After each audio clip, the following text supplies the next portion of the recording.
At ayun nga ho mga kabayan, nagbabalik ang inyong lingkod, Carlo Mendez TV.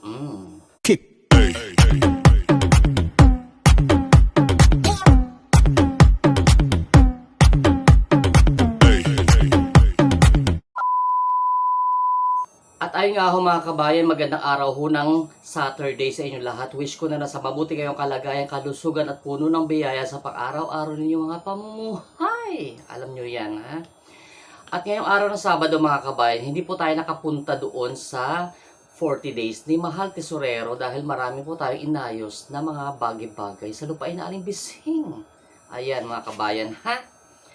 Pero ang balita natin ngayon mga kabayan, hindi nga ho nakapunta ngayong araw si Mix Molino. Hindi natin alam kung nag-advance sila ng pagpunta or baka sa susunod na araw. Hindi natin sigurado yan. It's either of the two mga kabayan. Nag-advance sila ng punta ng bisita or after ng 40 days. Hindi natin sure yan, ha? Ayan. Pero may isang bisita si Mahal Tesorero ngayon mga kabayan na gusto natin i-share sa inyo ang kanyang picture. So without further ado, let's all watch this roll VTR.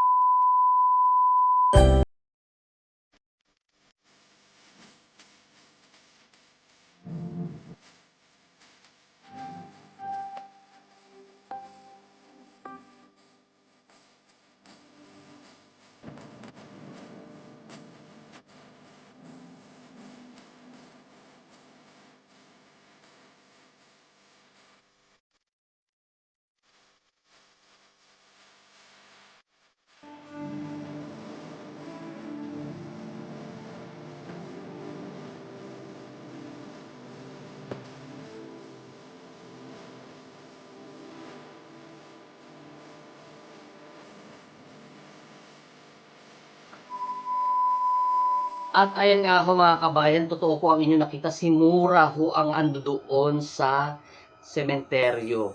Actually, kahapon pa yan ando doon si Mura. Ha mga kabayan, ha?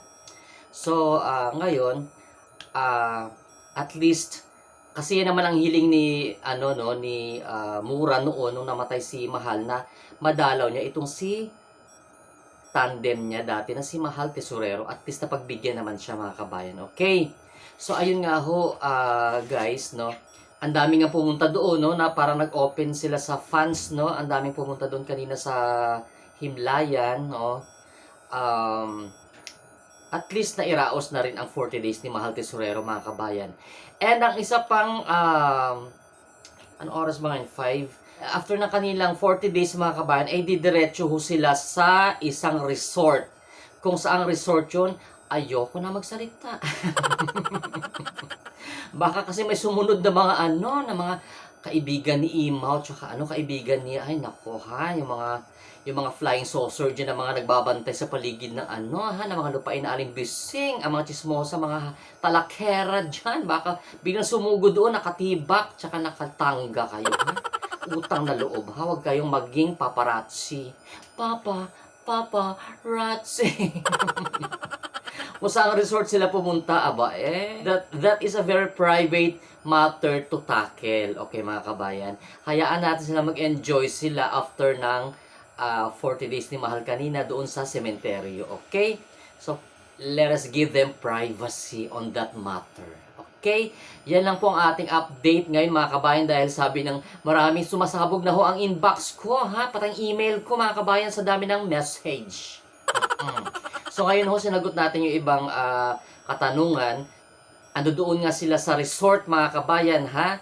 Dumiretso sila sa resort ngayon, and then at ito nga po ang isang surprise, na bumisita nga itong si Mura sa puntod ni Mahal Tesorero mga kabayan, at napag-alaman natin na kahapon pa siya ando doon.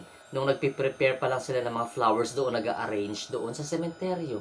So, may nag-send kasi sa atin na anonymous. Hindi ko rin kilala kung sino nag-send na ito. So, naipadala sa atin itong picture na ito mga kabayan. So, yan lang po ang gustong ipaabot ng Carlo Mendez TV na konting update sa nangyari doon sa 40 days ni Mahal sa Himlayan. At gaya nga ng sabi natin, they will proceed sa isang resort. Hindi ko nasasabihin ang lugar ko saan, basta sa isang resort. Ha? Yan ho mga kabayan ha. Thank you so much for spending your time watching this video.